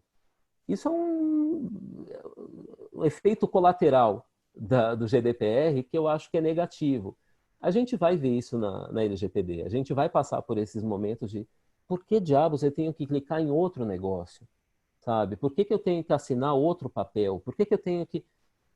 Mas é assim que a gente tem hoje, né? Esse é o melhor que a evolução da ciência jurídica nos permitiu até esse momento. Que bom que a tecnologia evolui, a sociedade evolui e provoca o direito para que o direito também encontre soluções mais fáceis, mais ágeis, mais adequadas para esses problemas. Eu não sei para onde que a gente está indo, mas eu volto para aquele último slide lá do Darwin. Eu acho que a evolução é constante e ela é sempre para frente, sempre no sentido de reconhecer uma falha da estrutura, né, do exercício desses direitos, trabalhar essa falha, encontrar uma solução, e o papel das empresas é fundamental nisso, né? Se você encontrar uma forma de resolver esse problema, você cria uma vantagem competitiva. Agora, fugindo do aspecto filosófico e indo para a prática de cada um de vocês, quando vocês estiverem atuando nessa área e instruindo os clientes de vocês, ousem, pensem fora da caixinha, atendam o texto legal, mas não se atenham às fórmulas clássicas. Quem encontrar uma forma mais fácil, mais tranquila, de explicar o que é o consentimento, né, de obter o consentimento informado, quem conseguir isso tende a criar novos padrões e tende a criar uma vantagem mercadológica, competitiva para o seu cliente. Eu acho que isso é isso que eu consigo te dar de resposta à tua provocação. Obrigada, Pedro. Excelente. Eu posso? Quer falar, Renata? Não, pode ir, depois eu vou. Eu queria, só para ele fazer o comentário. Pode falar, eu vou fazer uma pergunta, mas pode ir primeiro. Não, por favor. Não, fica à vontade, por favor. Por favor.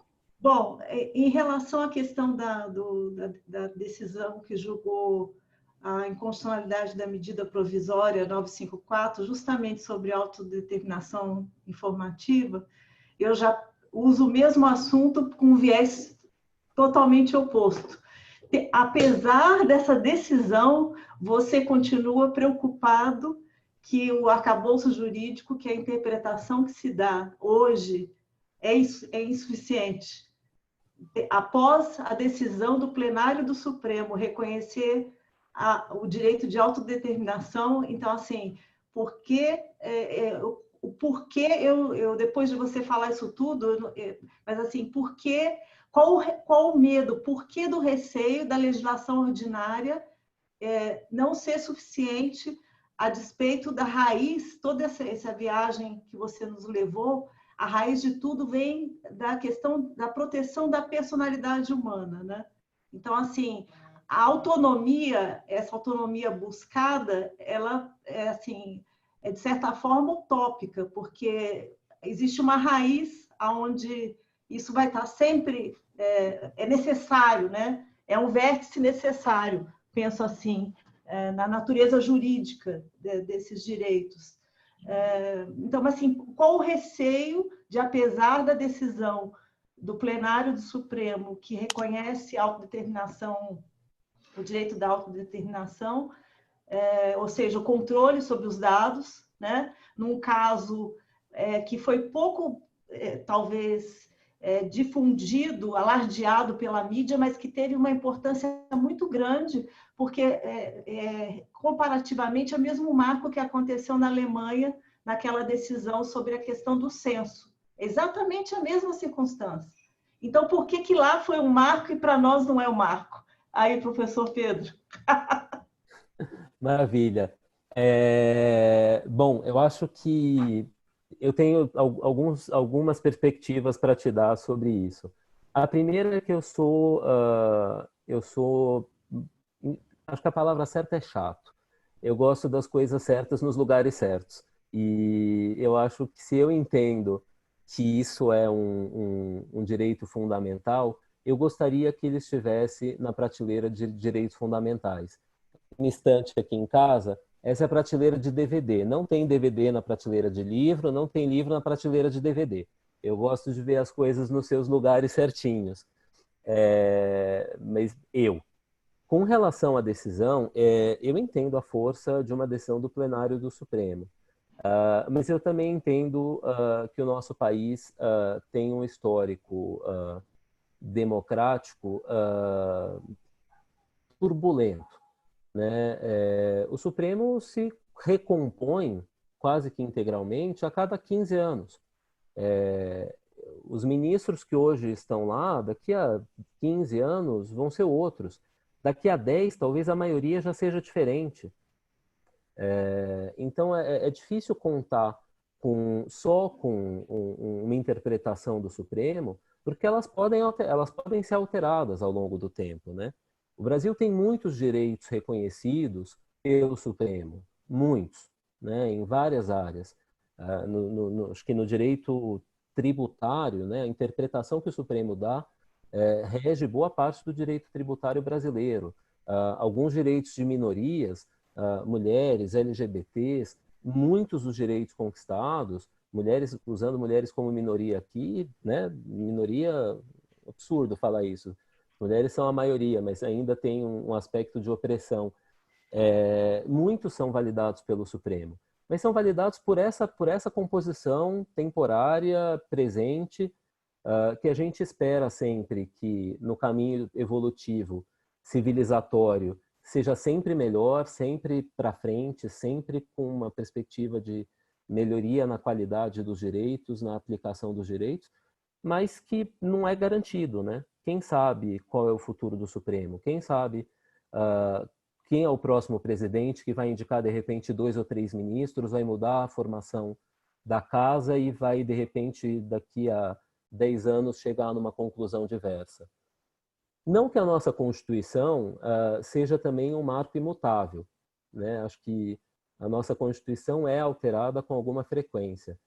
Tem uma piada, né, do brasileiro que vai a uma livraria em Paris, pergunta se lá se eles vendiam a Constituição brasileira, e o vendedor responde: não trabalhamos com periódicos.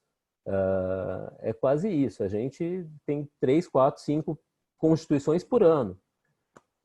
Mas eu acho que é importante, principalmente a inclusão no artigo 5º, poderia garantir uma estabilidade desse princípio no longo prazo, que só poderia ser rompida em caso de rompimento institucional. Mas só uma última coisa que eu acho assim, você daria tranquilidade hoje em função do que existe para aplicação? Vamos supor que a LGPD comece agora em agosto, né?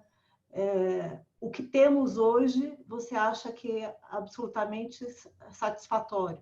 Porque o problema dessa discussão muitas vezes é o vértice oposto, de querer diluir o que já existe, entende? Esse é o meu maior receio, que tendo em vista toda a situação que a gente se encontra hoje, política e econômica, quais são as condições para se fazer essa emenda constitucional, né? Então, assim, de realidade, o que temos, você não sente que isso o que eu entendi das suas palavras, que assim, seria idealmente interessante, mas que, de fato, o que temos de construção é satisfatório. Seria isso? Sim, eu acho que a nossa lei tem falhas, aliás, todas as leis têm falhas, mas a nossa lei de proteção de dados, eu acho que ela é sólida, ela apresenta algumas falhas, acho que ela é inteligente em alguns pontos, em delegar à autoridade nacional regulamentos importantes, porque esses regulamentos, sim, podem ser alterados com mais frequência. A gente sofre isso na propriedade industrial, né? A imutabilidade, a lei da propriedade industrial é super engessada, a gente não consegue mudar, não tem interesse político, algumas coisas já poderiam ter evoluído e não evoluíram. Então, delegar isso para a autoridade nacional, alguns pontos, foi muito inteligente, e eu acho que ela se basta por si, ela não precisa dessa proteção constitucional, mas não é uma necessidade imediata, né? Continuando esse filme que eu apresentei até agora, olhando para o futuro, talvez na frente a gente precise, e é importante que já esteja lá. É mais ou menos como contrato, né? A gente faz contrato quando está tudo bem. Quando brigou, não tem contrato mais, vira litígio. Então, vamos colocar lá enquanto dá, né? Vamos colocar lá enquanto é possível. Na hora que houver um confronto efetivo no STF entre proteção de dados e outro direito constitucionalmente garantido, a chance da proteção de dados sair perdendo é grande. Então, se eu pudesse colocar este livro na prateleira de livros agora, eu colocaria. Eu não estou entrando aqui no mérito político, na discussão se esse é o momento adequado, se a configuração do Congresso permite, se isso gera uma discussão, enfim, aí eu acho que a gente está numa aula, o meu viés aqui é puramente acadêmico. Pedro, eu sou mais partidária pelo entendimento da Ivana também. Eu gosto de uma Constituição menos que tipifique menos e conceitue mais, né? Até porque para tentar fazer com que ela consiga acompanhar as demandas sociais que não param e então fazem de toda lei uma letra morta. Mas eu queria que você comentasse um pouquinho. Primeiro, parabenizar, porque está uma delícia estar aqui com você e a aula tá o máximo, mas eu queria que você comentasse... Excelente aula, parabéns. Obrigado. Excelente mesmo. Eu queria que você comentasse um pouquinho o viés econômico que justifica todo o arcabouço jurídico que o Brasil, enfim, está formando para que ele faça parte lá da Convenção 108, né? Isso é particularmente interessante, né? Infelizmente, né, eu não tenho a ilusão de que a gente tem hoje uma lei de proteção de dados porque a gente quer dar mais direitos aos cidadãos. Definitivamente. Infelizmente, eu queria muito que o Brasil tivesse a preocupação que a França demonstrou lá em 78 ao criar a CNIL. É a economia que importa, né? A gente está aqui buscando uma maior inserção num mercado internacional em que a gente sempre foi subrepresentado, né? O Brasil, historicamente, para o seu tamanho, para o tamanho da economia, está muito mal inserido no comércio internacional. Eu não vejo benefícios insanos, assim, imediatos, tá? Sei lá, tem países que têm isso muito claramente. A Colômbia, por exemplo, recebe ligações de telemarketing da Espanha há muitos anos. Telemarketing é um serviço que na Espanha é muito caro, né? O custo do recurso humano na Europa é muito alto por conta de todas as garantias dadas no estado de bem-estar social comum aos países da Europa. Na Colômbia eles conseguem um serviço mais barato e eles falam a mesma língua. Então, eles conseguem, com conexões IP, hoje você faz um telemarketing à distância com muita tranquilidade. Estados Unidos faz muito isso com a Índia. Para você fazer essa conexão de telemarketing, você precisa de um nível adequado, né, de proteção de dados nas duas pontas. Então, a Colômbia se beneficia muito disso, né? A gente vai receber telemarketing de quem? Né? Portugal é um país pequenininho. Os outros países de língua portuguesa estão majoritariamente na África, sem, eventualmente, grandes estruturas. Não estou falando de todos e tenho medo de ser ignorante com relação à estrutura, sei lá, de Angola ou de Moçambique, mas nem sempre com uma estrutura adequada, uma infraestrutura adequada de rede para permitir essas transmissões de voz por IP, enfim. Eu não consigo ver um benefício estrondoso imediato. Tem um benefício muito bom de reputação do país, né? De manter, olha, estamos aqui, estamos presentes, estamos fazendo tudo que tem que ser feito.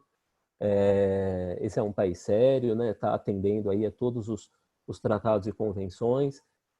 Existe o reconhecimento na Carta Europeia da Proteção de Dados como um direito humano.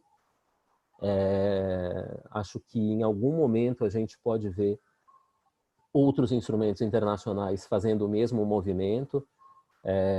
Então, acho que tem uma coisa muito reputacional, muito de se mostrar como uma economia moderna, se mostrar como uma economia antenada, que tem um ordenamento jurídico atualizado.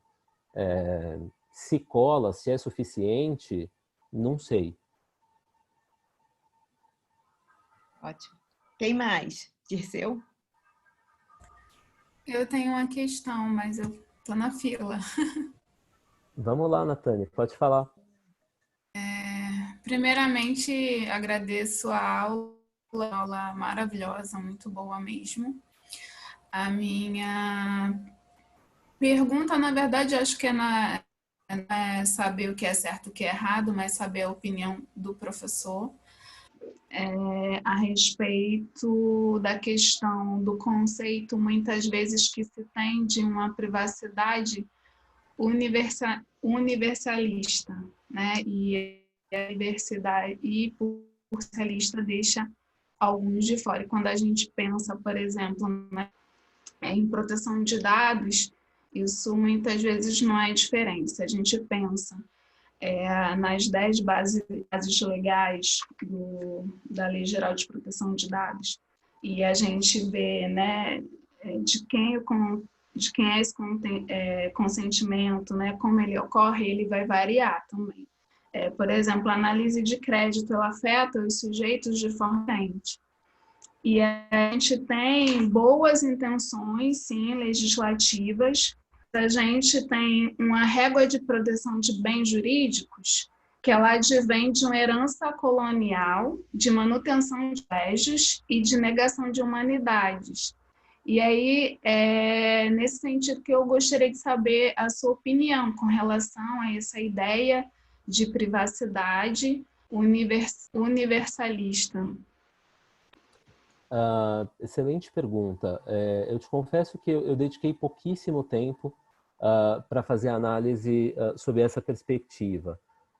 O que eu acho que é fundamental aqui é a gente reconhecer exatamente o que você disse, essa herança colonial, essa negação de humanidades, como você disse, e isso gera em várias áreas do direito, várias áreas da sociedade, várias áreas do direito como um reflexo da sociedade, uma manutenção dessa estrutura, né? Uma estrutura que se autoalimenta, se retroalimenta.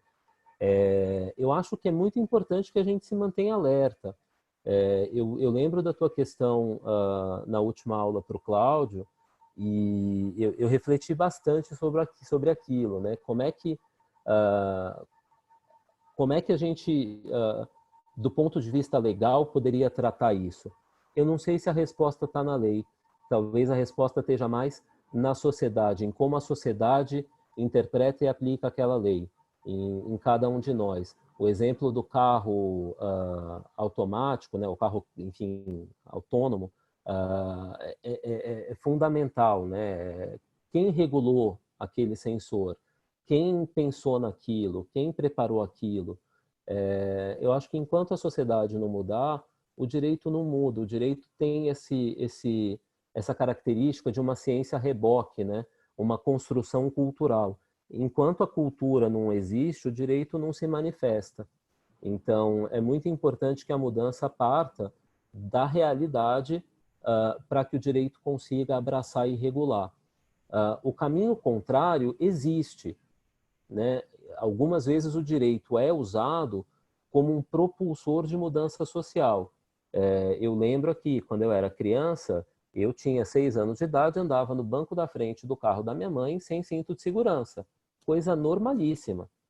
Né? As pessoas fumavam no elevador, as pessoas fumavam no cinema, fumavam no restaurante, fumavam em qualquer lugar. Hoje em dia, essas coisas parecem absurdas. E não foi uma mudança cultural, foi uma mudança jurídica, uma mudança legal, que causou essa mudança cultural. Talvez a gente possa refletir se a proteção de dados pode ter esse viés. Eu acho que, de alguma forma, a gente ganha alguma coisa com proteção de dados, que é uma consciência maior da importância dos nossos dados, uma preservação dos nossos dados, que é uma coisa que na Europa já existe. Eu morei 1 ano lá e demorou 6 meses para alguém me perguntar da minha mãe, sabe? Não se faz esse tipo de pergunta. Né? No Brasil, a gente espirra, a pessoa já pergunta, é gripe? Toma um chá de limão com mel, com não sei o que, parará. Vê uma mulher grávida, é menino, é menina, quem é o pai? Não é problema seu, cuida da sua vida. Né? Right to be left alone, me deixa quieto. Eu acho que essa lei tem um pouco isso, talvez ela impacte a nossa sociedade no sentido de nos tornar mais conscientes desse espaço individual, mais conscientes do, olha, não é bom você sair falando tudo para todo mundo ou questionando tudo das pessoas que você não conhece. Algumas perguntas não devem ser feitas e algumas respostas não devem ser dadas. talvez seja esse o impacto dessa lei na sociedade. Se ela pode ter outros, não sei, vamos descobrir junto. Alguém mais? Dirceu, vamos. Pedro, muito obrigada, né? Foi sensacional. Eu acho que, enfim, foi uma delícia a aula de hoje, né, Dirceu? Muito boa aula, Pedro. Parabéns. Poxa, Parabéns.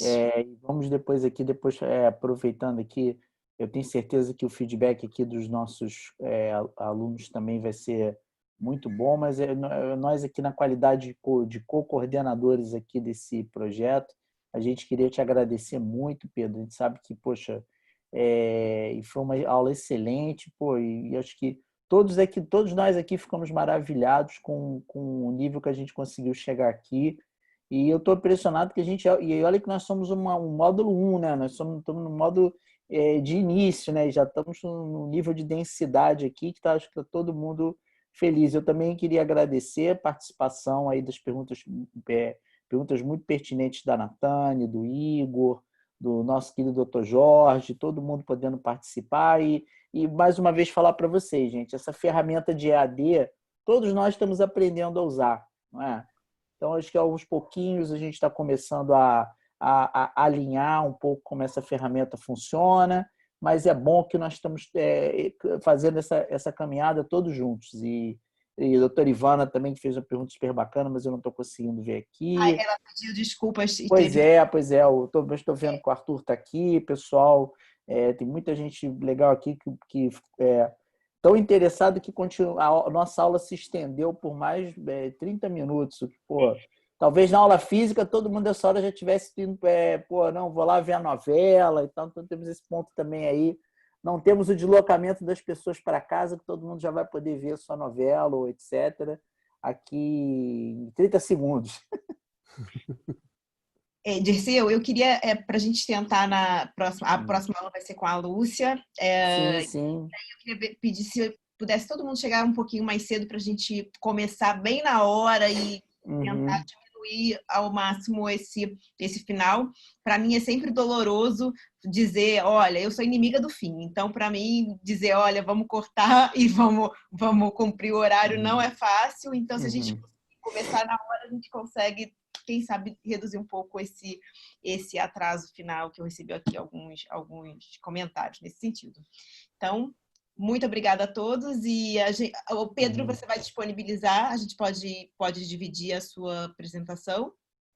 Com certeza, eu vou mandar para vocês, pode dividir com todo mundo. Brigadíssimo de novo pela oportunidade. E para todo mundo aqui, só para fechar, eu sou apaixonado por todos esses assuntos. Então assim, não nos abandone, viu? Pode voltar. Não, você vai ficar aqui com a gente. Pô, continue conosco aqui. Se alguém quiser entrar em contato, puxar um assunto, escrever um artigo, qualquer coisa, eu faço qualquer negócio. Eu sou apaixonado por isso. Vai te deixar o contato aí. Vamos abrir todo mundo o som para dar uma salva de palmas para o Pedro e a gente encerra? Imagina. Bom. Então, até quinta, pessoal.